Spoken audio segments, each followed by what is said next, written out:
എല്ലാവർക്കും തെങ്കാശി വ്ളോഗിൻ്റെ സെക്കൻഡ് പാർട്ടിലേക്ക് സ്വാഗതം. അപ്പോൾ കഴിഞ്ഞ വ്ളോഗിൽ നമ്മൾ ഈ ഒരു ക്ഷേത്രത്തിൻ്റെ സൈഡിൽ വന്നിട്ടാണ് നമ്മൾ വ്ളോഗ് എൻഡ് ചെയ്തത്. അപ്പോൾ ഇവിടെ നിന്ന് തന്നെ തുടങ്ങാം. ക്ഷേത്രത്തിൻ്റെ സൈഡിലായിട്ട് നമ്മൾ മീനൂട്ടിനുള്ള സൗകര്യമുണ്ട്. അപ്പോൾ അത് ചെയ്യാനാണ് നമ്മളിവിടെ ഒരു പിറ്റ് സ്റ്റോപ്പായിട്ട് എടുത്തിട്ടുണ്ടായിരുന്നത്. ക്ഷേത്രത്തിന് മുന്നിൽ തന്നെ മീനൂട്ടിനുള്ള പൊരിയും കടലയൊക്കെ മേടിക്കുന്നതിനുള്ള ഷോപ്പുണ്ട്. നമ്മളതെല്ലാം മേടിച്ച് ക്ഷേത്രത്തിൻ്റെ കടവിലേക്ക് ഇറങ്ങി മീനൂട്ട് നടത്തുകയാണ്. ഞങ്ങൾ എത്തിയ സമയം കറക്റ്റ് ആയിരുന്നു. നല്ലൊരു ആംബിയൻസ് ആണ് ഈ ഒരു ക്ഷേത്രത്തിൻ്റെ സൈഡിൽ. മോർണിംഗ് ടൈമിലൊക്കെ വന്നു കഴിഞ്ഞാൽ, പ്രത്യേകിച്ച് ഈ ഒരു നവംബർ ഡിസംബർ മഞ്ഞ് സമയത്ത് ഒക്കെ വന്നു കഴിഞ്ഞാൽ നല്ല ആംബിയൻസ് ആണ്. അങ്ങനെ ഈ മീനൂട്ടൊക്കെ നടത്തി ആംബിയൻസ് ഒക്കെ എൻജോയ് ചെയ്ത് തൊട്ടടുത്ത് കുറച്ച് കൺസ്ട്രക്ഷൻ ഒക്കെ നടക്കുന്നുണ്ടായിരുന്നു. അതൊക്കെ നോക്കി കുറച്ച് നേരം ഒന്ന് റെസ്റ്റ് എടുക്കുന്നുണ്ടായിരുന്നു. കാരണം പാലോട് നിന്ന് കുളത്തൂപ്പുഴയിലേക്ക് ഏകദേശം 1.5 മണിക്കൂർ റൈഡ് ഉണ്ടായിരുന്നു. അപ്പോൾ ഇതൊരു പിറ്റ് സ്റ്റോപ്പും കൂടെ ആക്കിയാണ് നമ്മൾ എടുത്തിട്ടുണ്ടായിരുന്നത് നമ്മുടെ ഈ റൈഡിൽ. അപ്പോൾ നമ്മുടെ ആഗ്രഹം പോലെ തന്നെ കുറച്ചധികം കോയിക്കാർപ്പ് മീനുകളെയൊക്കെ നമുക്ക് കാണാൻ പറ്റി. എന്നിരുന്നാലും അത്രയ്ക്ക് ക്ലിയർ അല്ലെങ്കിൽ കുറച്ചൊക്കെ കാണാൻ പറ്റിയായിരുന്നു.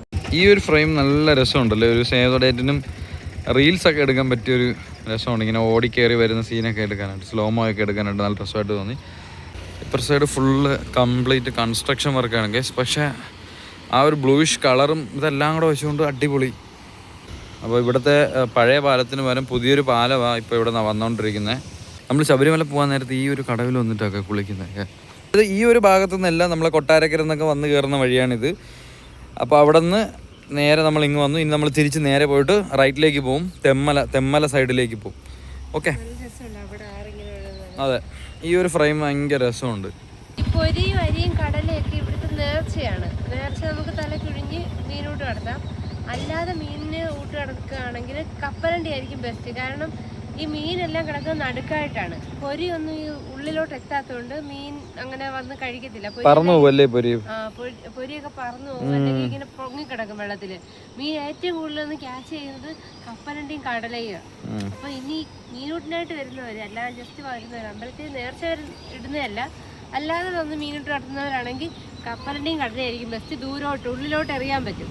ഓക്കെ, അപ്പോൾ നമ്മൾ കുളത്തൂപ്പുഴ ശാസ്താ ക്ഷേത്രത്തിൻ്റെ അവിടെ നിന്ന് നമ്മൾ നേരെ ഇനി തെന്മലയിലേക്ക് പോവുകയാണ്. ഓക്കെ അങ്ങനെ നമ്മൾ അവിടെ നിന്ന് കുളത്തൂപ്പുഴ ക്ഷേത്രത്തിൽ നിന്ന് ഇറങ്ങി ഇപ്പോൾ നമ്മൾ പൊക്കോണ്ടിരിക്കുകയാണ് തെന്മലയിലോട്ട്. അപ്പോൾ കണ്ടൊരു കാഴ്ചയാണ് കല്ലട ഇറിഗേഷൻ പ്രോജക്റ്റ്. അതായത് എന്താണ് കല്ലട ഇറിഗേഷൻ പ്രോജക്റ്റ്? കേരളത്തിലെ ഏറ്റവും വലിയ ജലസേചന പദ്ധതി. കേരളത്തിലെ ഏറ്റവും വലിയ ജലസേചന പദ്ധതിയായിട്ടുള്ള കല്ലട ഇറിഗേഷൻ പ്രോജക്റ്റിൻ്റെ ആ ഒരു സ്ഥലത്താണ് നമ്മളിപ്പോൾ ഉള്ളത്. ഇവിടെ എഴുതി വെച്ചിട്ടുണ്ട് കുളിക്കാൻ ഇവിടെ ഇറങ്ങുന്ന നിരോധിച്ചിരിക്കുന്നു എന്നൊക്കെ പറഞ്ഞിട്ട്. കുളത്തൂപ്പുഴ ഗ്രാമപഞ്ചായത്തിൻ്റെ ഒരു ബോർഡൊക്കെ നമുക്കിവിടെ കാണാം. നല്ല രസമുള്ള നല്ലൊരു ഫ്രെയിം രാവിലെ കണ്ടു. ഭയങ്കര രസമുണ്ട് ഈ ഒരു ഫ്രെയിം. സൂപ്പർ ഫ്രെയിംസ് കിട്ടും രാവിലെ വന്നു കഴിഞ്ഞാൽ. ആ ഒരു വെള്ളം കിടക്കുന്ന സ്ഥലമൊക്കെ നോക്കി എന്ത് രസമെന്ന് നോക്കി. ആ കിടക്കുന്ന മൊത്തം മഞ്ഞാണ്. നല്ല രസമാണ്. ക്യാമറയിൽ എന്തോരം വരുന്നുണ്ടെന്ന് അറിയത്തില്ല. അത്യാവശ്യം നല്ല തണുപ്പുണ്ട് ഇവിടെ. ഇത് നമ്മുടെ കുളത്തൂപ്പുഴ ക്ഷേത്രത്തിൽ നിന്ന് മുമ്പിലേക്ക് തെമ്മലയിലേക്ക് പോകുമ്പോൾ റൈറ്റ് സൈഡിലാണ് കാണുന്നത്. ഹൈവേയുടെ റൈറ്റ് സൈഡിലായിട്ടാണ് ഈ ഒരു കല്ലട ഇറിഗേഷൻ പ്രോജക്റ്റിൻ്റെ ഇത് വെച്ചിട്ടുള്ളൂ. ഓക്കെ, ചെന്തുരുണി എക്കോ ടൂറിസത്തിൻ്റെ ഒരു ബോർഡാണ്. ഇവിടെ ബോട്ടിംഗ് ഉണ്ട്, കുട്ടവഞ്ചി സവാരി ഉണ്ട്, ഐലൻഡ് ഉണ്ട്, ഐലൻഡ് സ്റ്റേ ഉണ്ട്, ബാമ്പു. നിങ്ങൾ ഇതിൻ്റെ കൂടുതൽ ഡീറ്റെയിൽസ് അറിയാനായിട്ട് Kerala forest and wild life department / Chenthuruni eco tourism എന്ന് ജസ്റ്റ് ഗൂഗിൾ അടിച്ചു കഴിഞ്ഞാൽ ഇതിൻ്റെ കംപ്ലീറ്റ് ഡീറ്റെയിൽസ് കിട്ടുന്നതായിരിക്കും. ഓക്കെ, നമ്മുടെ യാത്രകൾ തുടരുന്നു.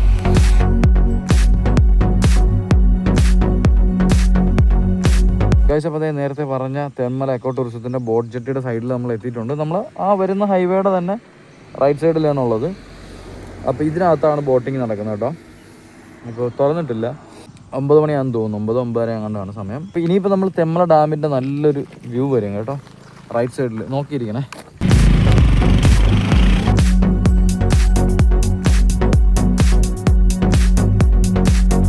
നമ്മളങ്ങനെ തെമ്മല ഡാമിൻ്റെ സൈഡിൽ എത്തിയിട്ടുണ്ട്. പക്ഷേ ഇച്ചിരി ക്ലിയർ കുറവാണ്, കാരണം അവിടെ നിന്ന് ഒരുപാട് സൺലൈറ്റ് അടിക്കുന്നുണ്ട്. ഇനി നമുക്കിതിൻ്റെ ഹിസ്റ്ററി എന്താണെന്ന് നോക്കാം. കേരളത്തിലെ തന്നെ ഏറ്റവും വലിയ ഇറിഗേഷൻ പ്രോജക്റ്റ് ആയിട്ടുള്ള കല്ലട ഇറിഗേഷൻ പ്രോജക്റ്റിന് വേണ്ടിയിട്ടാണ് 1986 ഈ ഒരു ഡാം ഇവിടെ കൺസ്ട്രക്ട് ചെയ്തത്. ജലസേചനത്തിന് മാത്രമല്ല, വൈദ്യുതി ഉൽപ്പാദനത്തിനും കനാലുകളിൽ വെള്ളം ഉറപ്പാക്കുക എന്നൊരു ഉദ്ദേശം കൂടിയാണ് ഈ ഒരു കൺസ്ട്രക്ഷൻ്റെ പിന്നിലുള്ളത്. തെന്മല ഡാം എന്ന് നമ്മൾ പറയുമെങ്കിലും തെന്മലയ്ക്കടുത്തുള്ള പരപ്പാറിൽ കല്ലട നദിക്ക് കുറുകെയാണ് ഈ ഒരു ഡാം കൺസ്ട്രക്ട് ചെയ്തിട്ടുള്ളത്. നിലവിലെ കണക്കനുസരിച്ച് നവംബർ 1 ആയപ്പോൾ ഏകദേശം 4 മില്യൺ ആൾക്കാർ ഇവിടെ സന്ദർശിച്ചു കഴിഞ്ഞിട്ടുണ്ട്. കേരള സർക്കാരിൻ്റെ ജലസേചന വകുപ്പാണ് ഈ ഒരു ഡാം ഇവിടെ കൺസ്ട്രക്ട് ചെയ്തതും അവരുടെ കയ്യിലാണ് നിലവിൽ ഓണർഷിപ്പ് ഉള്ളത്. പിന്നെ അത്യാവശ്യം ചെറിയൊരു ടൗണാണ്. ഇനി അങ്ങോട്ടാണ് കാഴ്ചകൾ കൂടുതൽ നല്ല രസമാകാൻ പോകുന്നത്. നല്ല രസമുള്ളൊരു ഫ്രെയിം കാശ്. അത് ആ ഒരു ലൈറ്റ് ബീം വന്ന് കിടക്കുന്ന കാണാൻ നല്ല രസമാണ്. അപ്പോൾ അങ്ങനെ വണ്ടി നിർത്തിയതാണ്. ഒരുപാട് പക്ഷികളുടെ സൗണ്ടൊക്കെ കേൾക്കാം കേട്ടോ.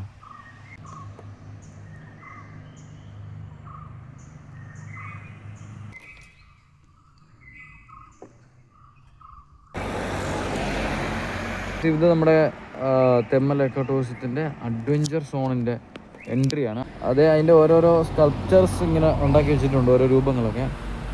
അപ്പോൾ Thenmala eco tourism adventure zone ഇത് ശരിക്കും ഒരു അണ്ടർ റേറ്റഡ് ആയിട്ടുള്ള സ്ഥലമാണ്.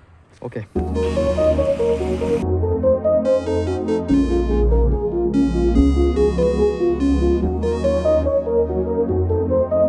13 കണ്ണറ പാലം അല്ലെങ്കിൽ 13 ആർച്ച് ബ്രിഡ്ജ് എന്ന് പറയുന്ന ഈ ഒരു പാലം നമ്മുടെ കൊല്ലം ജില്ലയിലാണ് സ്ഥിതി ചെയ്യുന്നത്. ഇത് 1904 ബ്രിട്ടീഷുകാർ കൊല്ലത്തുനിന്ന് ബോംബെയിലേക്ക് സാധനങ്ങൾ കൊണ്ടുപോകാൻ വേണ്ടി പണി കഴിപ്പിച്ച ഒന്നാണ്. 100 മീറ്റർ ഉയരമുള്ള 13 തൂണുകൾ ഈ ഒരു റെയിൽവേ ലൈനെ താങ്ങി നിർത്തിക്കുന്നതുകൊണ്ടാണ് ഇങ്ങനെ ഒരു പേര് കിട്ടിയത്. ഇതാണ് കഴുതുരുത്തി എന്ന് പറഞ്ഞ ടൗൺ ആട്ടോ. അപ്പോൾ നമ്മൾ കണ്ണറ പാലം കഴിഞ്ഞ് കുറച്ച് ഫ്രണ്ടിലേക്ക് വരുമ്പോൾ കഴുതുരുത്തി എന്ന് പറഞ്ഞിട്ടൊരു ടൗൺ വരും. അപ്പോൾ ഇവിടെയാണ് തെങ്കാശിയിലേക്ക് പോകുന്ന ലോറി ഡ്രൈവർമാരെല്ലാം നിർത്തി ഭക്ഷണം കഴിക്കുന്നതും ഉറങ്ങുന്നതിനൊക്കെ റെസ്റ്റ് എടുക്കുന്നതിന് വേണ്ടി നിർത്തുന്ന സ്ഥലമാണ്. അപ്പോൾ ഇവിടെ ഒരു നല്ലൊരു ക്യൂട്ട് റെയിൽവേ സ്റ്റേഷൻ ഉണ്ട് കേട്ടോ. കഴുതുരുത്തി റെയിൽവേ സ്റ്റേഷൻ എന്നാണ് എന്നെ പറയുന്നത്. അപ്പോൾ അതേ അതിൻ്റെ ട്രാക്കൊക്കെയാണ് നമുക്ക് ഇവിടെ കാണാൻ പറ്റുന്നത്. അപ്പോൾ നമുക്കിനി ആ ഒരു ട്രാക്കിലേക്ക് അവിടെ പോയി ആ ഒരു റെയിൽവേ സ്റ്റേഷൻ ഒന്നും കൂടെ ഒന്ന് കണ്ടിട്ട് വരാം. ഓക്കെ, നല്ലൊരു കുഞ്ഞ് റെയിൽവേ സ്റ്റേഷൻ കേട്ടോ. അതായത് ഇത് നമ്മുടെ മധുരയ്ക്ക് പോകുന്ന റൂട്ടാണിത്. ഓക്കെ, ഒറ്റ ട്രാക്കേ ഉള്ളൂ. നല്ല ഫ്രെയിമല്ലേ, നല്ല രസമല്ലേ. മഴയൊക്കെ പെയ്യുമ്പോഴത്തേക്കിനെ ഈ കറക്റ്റ് കാണുന്നത് അവിടെ നിന്ന് കഴിഞ്ഞാൽ മറ്റേ സാധനം ഇടാം. ഏതാ ട്രെയിൻ വരുമ്പോൾ പുലർന്നില്ല ചില്ലയിൽ ആ ഒരു സാധനമൊക്കെ ഇട്ട് നല്ലൊരു റീൽ കിട്ടും. നല്ല രസമാണിത്. അപ്പം ഡെയിലി ഇതുവഴി 4-5 സർവീസ് അങ്ങോട്ടൊക്കെ ഉള്ളൂ. അപ്പോൾ ഒരു കുഞ്ഞ് റെയിൽവേ സ്റ്റേഷൻ, നല്ല ക്യൂട്ടായിട്ട് ഒരു മലനിരകൾക്ക് താഴെ നല്ല റെയിൽവേ സ്റ്റേഷൻ. അപ്പോൾ ഇനി അങ്ങോട്ട് കാഴ്ചകളുടെ ഭംഗി കൂടും. അപ്പോൾ നമുക്കും പോകാം. അപ്പോൾ ഈ ഒരു റെയിൽവേ സ്റ്റേഷൻ കാണണമെന്നുണ്ടെങ്കിൽ ആ കണ്ണറപ്പാലം കഴിയുമ്പോൾ തന്നെ നിങ്ങൾക്ക് കാണാൻ പറ്റും. ഇടത്തേക്ക് ഇങ്ങനെ ഒരു ടാക്സി സ്റ്റാൻഡ് ഒരു ചെറിയൊരു ടൗൺ വരും. അവിടെ നിന്ന് ആ ഒരു ലെഫ്റ്റ് എടുത്തു കഴിഞ്ഞാൽ നിങ്ങൾക്ക് ഈ ഒരു ലൊക്കേഷനിൽ ഒന്ന് കയറാൻ പറ്റും. ഓക്കെ, അപ്പോൾ നമുക്കിനി നേരെ തെങ്കാശിയിലേക്ക് യാത്ര തുടരാം. ഗൈസ് നോക്ക് ഗൈസ്, ഇതിപ്പോൾ നമ്മൾ അവിടെ നിന്ന് വന്ന വഴിയാണ്. അപ്പോൾ നല്ല രസമുണ്ട് ഇവിടെ ഈ ഒരു നദി ഇങ്ങനെ ഒഴുകുന്ന കാണാനായിട്ട്. അപ്പോൾ നല്ല രസമുള്ളതുകൊണ്ട് നമ്മളിവിടെ ഇങ്ങനെ നിർത്താമെന്ന് നോക്കി വന്നപ്പോൾ ഉണ്ടല്ലോ, നമ്മുടെ കൂട്ടത്തിലുള്ളതാണോ ഇനി അന്യസംസ്ഥാനക്കാരാണോ ചെയ്തെന്ന് അറിയത്തില്ല.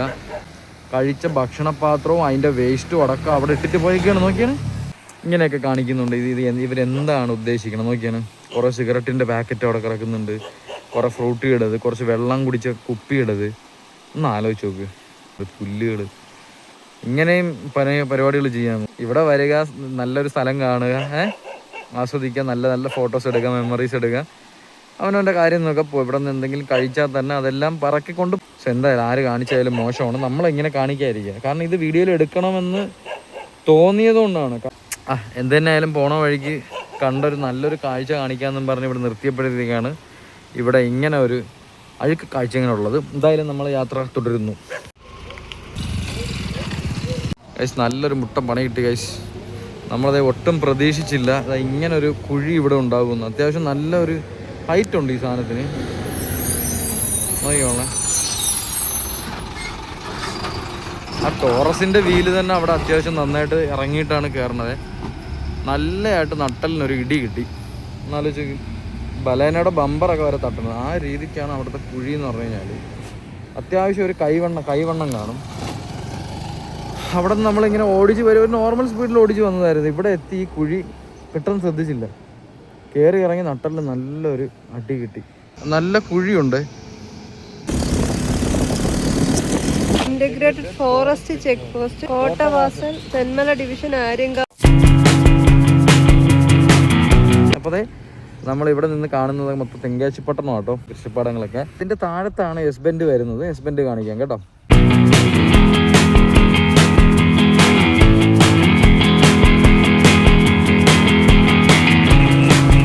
പാണ്ഡ്യനാണ് ഈ ഒരു.